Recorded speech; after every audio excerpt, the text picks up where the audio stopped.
Rory, like you're fumbling through a BetterHelp script when it's clear your therapy is just about as effective as Maul's diet. I had spent so much time committing to a company, committing to guys that weren't ever really committed to the company or the work at hand themselves. Let's play that one more time. Me somebody that like brags about shit they supposed to do. Like, nah, no. You don't get like credit for doing what you was hired for. This is what you get paid for to do this. Why are you throwing this in my face like you did something that you weren't asked to do? Just sit there and go, I did this. And it's like, nah, no, that was the agreement. Should I like give you a big hug because you did what you were supposed to do? Nah, you got to put their name like in lights and like every day they walk and have balloons for them. Stop it. Get some help.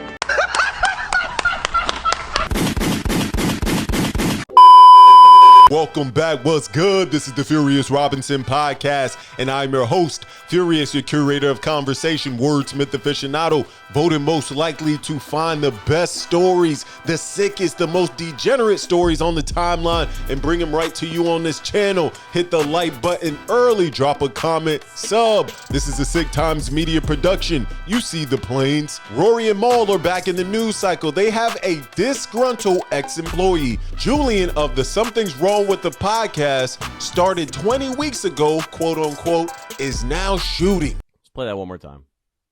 Me somebody that like brags about shit they supposed to do. Like, nah, no. You don't get like credit for doing what you was hired for. This is what you get paid for to do this. Why are you throwing this in my face like you did something that you weren't asked to do? Just sit there and go, I did this. And it's like, nah, no, that was the agreement. Should I like give you a big hug because you did what you were supposed to do? Nah, you got to put their name like in lights and like every day they walk and have balloons for them. Yo, this is what y'all think about me? After I put in all that sweat equity, after I really put in the time, energy, and effort to grow your business as I nestled in and tried to make my way up the corporate ladder. I had spent so much time committing to a company, committing to guys that weren't ever really committed to the company or the work at hand themselves. Like, I know how this is going to go. I know that I know the comments are going to turn on me. I'm going to be the villain. It's going to be, you know, fuck Julian. Can you believe what he said about our guys? I get it. I've always been. Now I'm mad because you guys are talking about me. And this is the tough thing.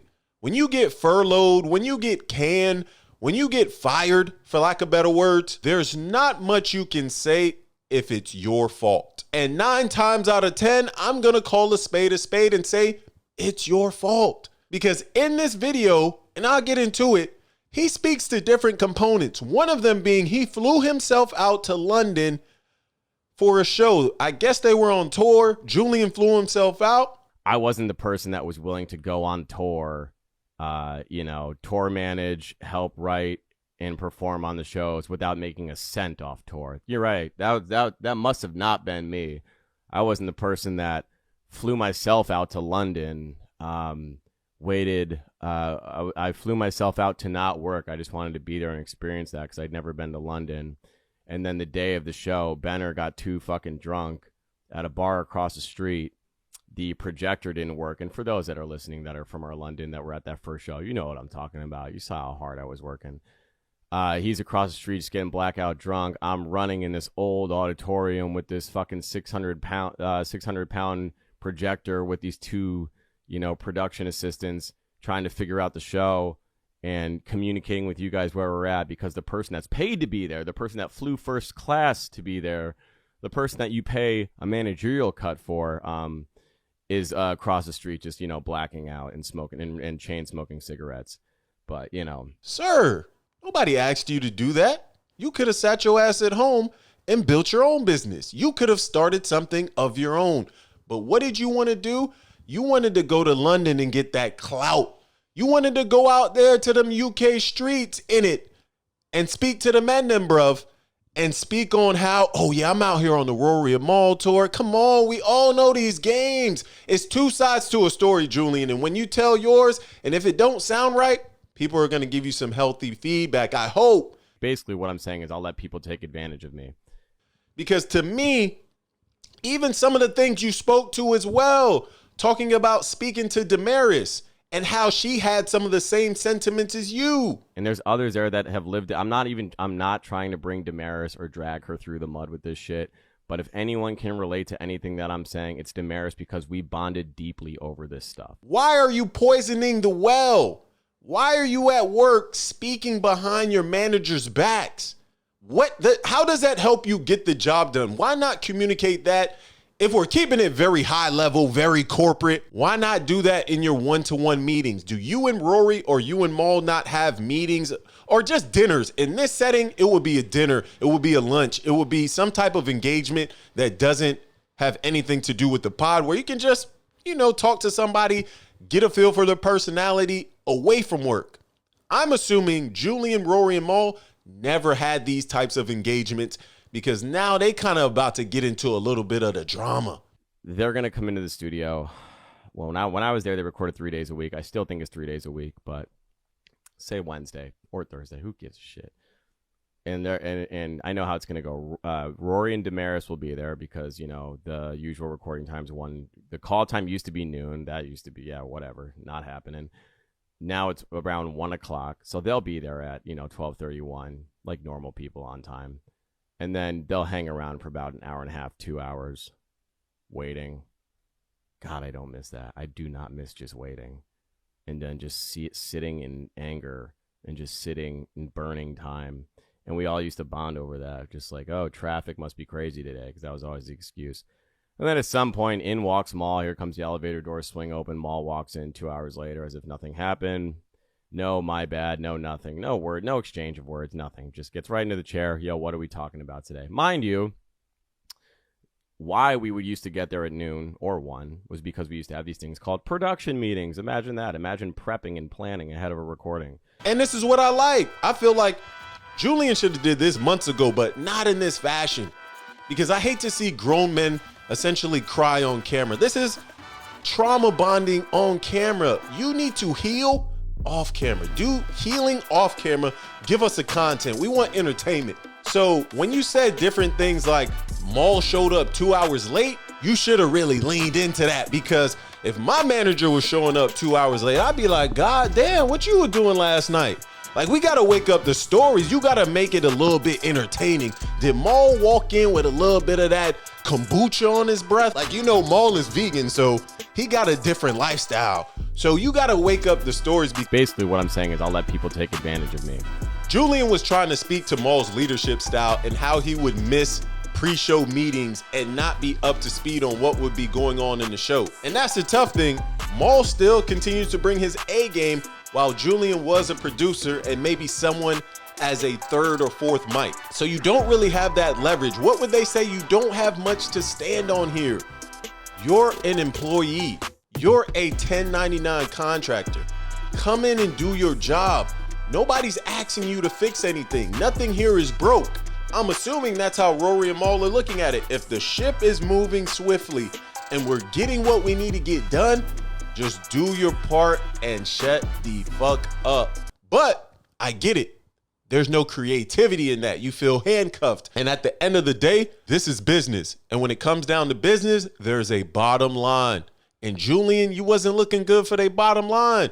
So you can't speak to how you were going above and beyond in your work ethic and nobody asked you to, nor did they care. If you knew you weren't valued, and he said this in the video, he said, I was loyal to a fault. When people say they're loyal to a fault, I was, certainly with them. And you don't never got to say nothing. It just has to reflect in your own actions. Because if you talking tough, and this is what's wild to me, if you work at Google, you the big time engineer as you think, you getting everything, you moving, you shaking and baking, and then you go start your own company and your own app and it flops, I'm gonna look at you nuts. I'm gonna look at you crazy. We put in the work to do that. We cared enough about what we were building and found commonality in all the other bullshit that came with working here and bonded together to survive this whole fucking run that we went on. Put this energy into your own channel. Julian, you do have a channel, so why not put this energy into building that out? The same energy that you were giving Rory and Maul, because this is what I dislike about some of these men. Imani. Julian. They'll sit on these podcasts and nestle in. They'll have a good little shady spot nestled into somebody else's kind of castle. You sitting in another man's castle, hanging out, chilling. And then when you get fed to the wolves, and I'm not putting any money in this, but Julian has been fed to the wolves. Now you got to survive. What is your channel doing? Why does your channel have no traction at all? That makes no sense to me. If you get in the Rory and Maul stimmy, which you flopped on, you fumbled it, it's okay. And right when you got canned and right when you got furloughed, you should have been waking it up expeditiously, immediately. Maul should have been the worst leader on earth, and Rory was his cuck. You should have been saying it. You got to wake it up. If Maul was showing up 2 hours late with his breath smelling like vegan mustard, we got to wake it up.